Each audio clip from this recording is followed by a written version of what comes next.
So you're just trying to get through the day at work, clocking your 9 to 5 so you can afford that binge-worthy Netflix account. But today's not going as smoothly as you hoped, is it? No, every time you sit, you fart. Your coworkers have been kicking you all day, and a mystery caller has been asking for Hugh Janus. When you finally get the time to get back home, someone's cut your brake lines. What the heck's going on? April Fools, of course. You know, that one day of the year where we get to do exactly what YouTube pranksters have been doing the rest of the 365. But where did this celebration come from? Well, nobody really knows. But here are the earliest references out there. In a 1392 story in the Canterbury Tales, a fox tricks a rooster on March 32nd. Good one. Also interpreted as April Fools.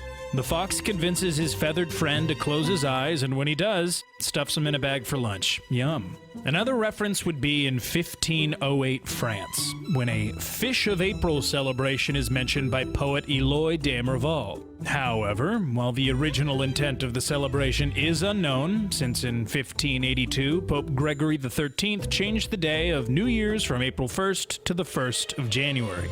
Those who still celebrated New Year's in April were considered April Fools, aka the Fish of April. This development seems to have also become popular in 1686 England, since a Fool's Holy Day is the first English reference to April Fools, found in works by philosopher John Aubrey. Also, in 1696, Londoners were invited to watch The Lions Be Washed at the Tower of London. When the eager crowd turned up, it turned out the lions were a lie.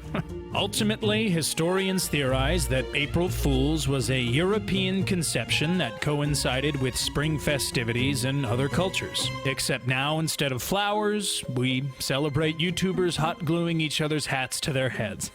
Oh, modernity. Regardless, despite not knowing its exact origins, April Fools is still a popular celebration here in North America and the West, celebrated in a pretty straightforward way. Pranks, right? Whoopee cushions to embarrass your coworkers, buzzers to zap strangers, prank calls, spill glasses, fake deaths, bomb threats, natural disasters. Wait, what? Oh yeah. In 2018, Scottish comedian Limmy was pronounced dead by his girlfriend on Twitter. His 388,000 followers at the time responded with heartfelt condolences and well wishes to his family. Turns out it wasn't true.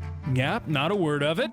In 2012, California authorities set up a perimeter around Roseville High School after a tip-off from a man in Virginia stating that someone threw a bomb into the cafeteria and that gunshots were being fired. The caller faced felony charges, obviously. On April 1st, 1980, a station reported that the Great Blue Hill volcano was erupting, leading to panic in the state of Massachusetts. Emergency services in the area were flooded with calls, endangering whoever actually needed them. Around the world, however, cultures celebrate April Fools a little less controversially than here in America. In the UK, jokes are played until noon. If a person continues a prank past noon, then that person is considered the fool. Up in Scotland, the day is called Hunt a Gowk Day. That's right, coming from the phrase hunt the gowk. Traditionally, you would send someone a pointless letter, which they would have to pass on as well. The person who ended with said letter would become the gowk, aka the fool. Further to the east, and called Aprilsnar or Aprilapaivia, the Scandinavian countries seem to have developed a taste for fake news. You know, like a certain world leader of ours. Stories featuring headlines such as IKEA opens a new airline called Flykea, tech firm heats sauna with company servers, and inventor creates chocolate toothpaste that works become commonalities during this time of year. Down in France, Belgium, Italy, and the Netherlands, things get a little fishy, called Poisson d'Avril, literally April fish. This tradition stems back to the New Year changes by the Vatican. How these countries celebrate it today, however, is pretty specific. Pranksters will try to stick a paper fish on each other's backs, making the other person the April fish or fool. Some pranksters will even use an actual fish slipped in a backpack. Smelly surprise. In Brazil, they have O Dia das Mentiras, the Day of Lies. On this day, you do what people do every day. You lie, right?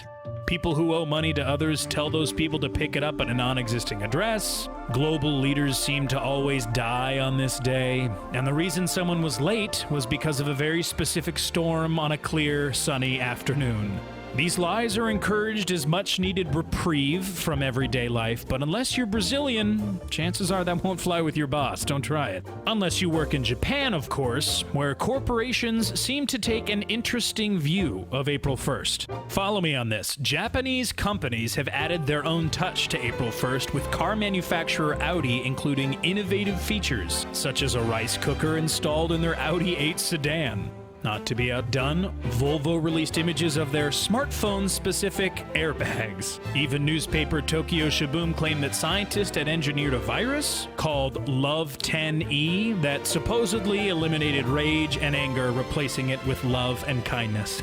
If only. All in all, whether you're in the Americas, Europe, or Asia, people all over just love doing pranks. So whether it's tagging someone with a smelly fish, claiming a volcano is erupting next to your town, or even passing around a pointless letter, have fun this coming April, and please, don't give Grandma a heart attack.